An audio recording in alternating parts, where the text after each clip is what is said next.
How do you assess Prince Andrew's current position within the royal family? Dire. I mean, a real problem, and he should be invisible. And I think I blame the king for not having been far, far more authoritarian, ordering Prince Andrew to stay out of public view. I mean, when he appeared for that memorial service right in the front row, that was a catastrophic mistake.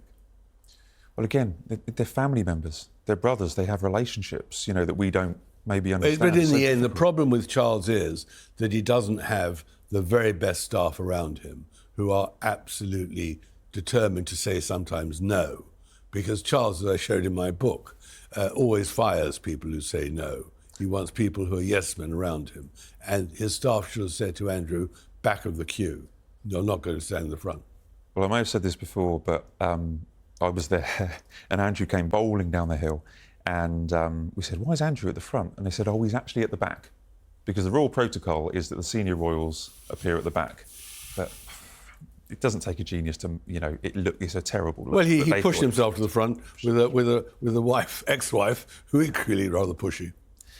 Which royal family member do you think is the most misunderstood by the public? Well, most misunderstood is probably Princess Anne in the sense that she is a rock. And I think people appreciate her a lot. But I think she deserves greater understanding. Again, we may have touched on this, but do you think Harry will ever be back? No, I don't. I think Harry has made himself, for the king, an outcast. And I'm certain that William, his brother, will never forgive him. And which member of the royal family do you think handles public scrutiny the best? Well, Anne. I think she's done brilliantly. I mean, she had a controversial life often, but she has handled it by her hard work and her solid behaviour and an unbelievable generosity and all the rest. So I think Anne is sort of a beacon of greatness for the royal family. I've got one more that's not on my list that I just want to throw your way. Which member of the royal family who you haven't written an in-depth biography or book about would you want to? Well, my problem with that is I only write about living people, but if it was a dead person, it would be Prince Philip, because I do think that the truth about Philip has eluded most biographers, because they've all been far too syrupy, and there's a truth about Philip. But I suppose if there's one more to write, it would be about King Charles.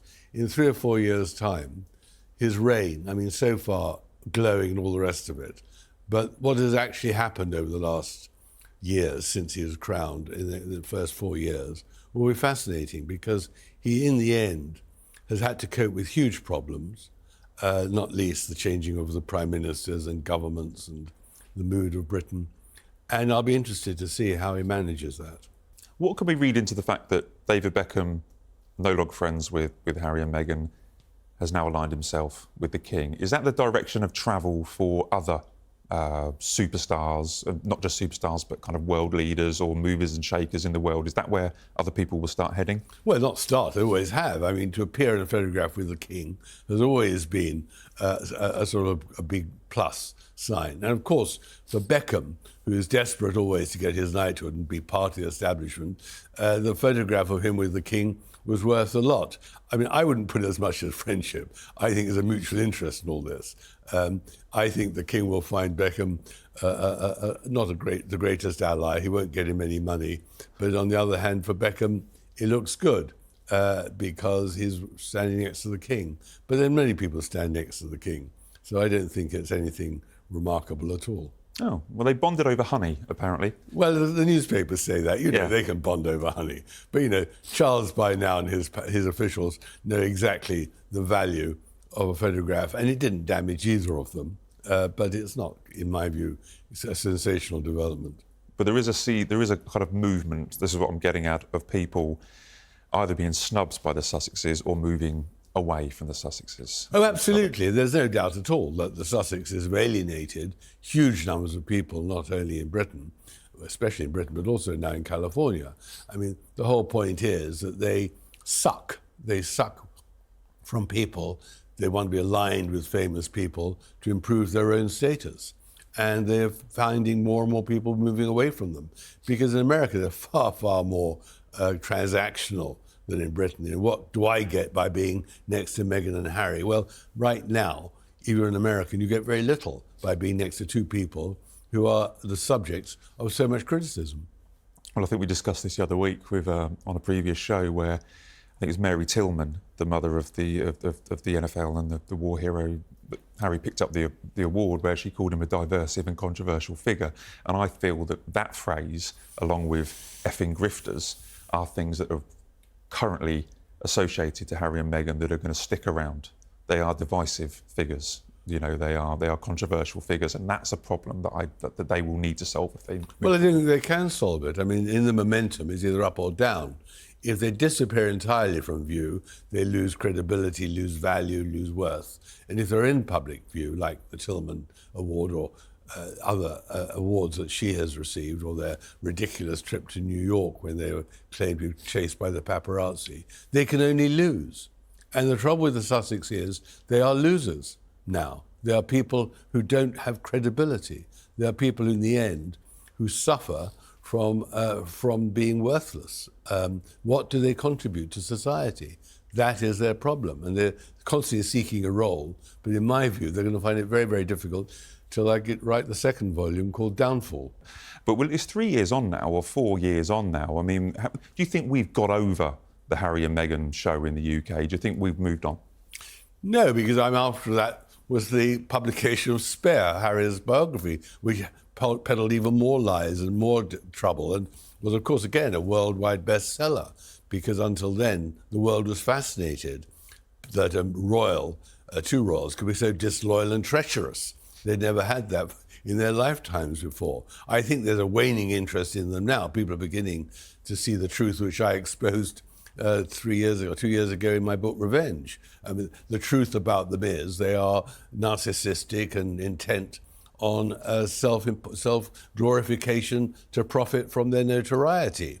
But at the time, no one wanted to believe it. That's always the problem with iconoclasts. They tell the truth, but no one actually wants at the time to believe it could be that bad.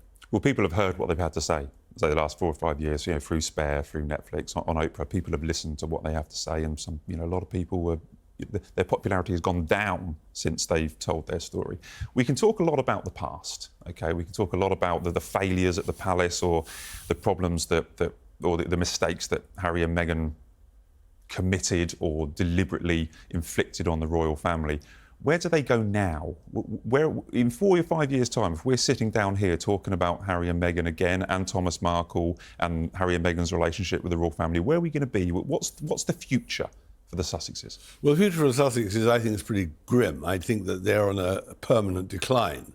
But they will, whenever they need money, whenever they need publicity to stoke their reputation, they'll drop another little bomb. I mean, we're still waiting, of course, for Meghan's own autobiography, which I'm sure she is penning. She is a good writer, and it'll be filled with vitriol and filled with lies. I mean, she will not tell the truth because she wants sensational headlines.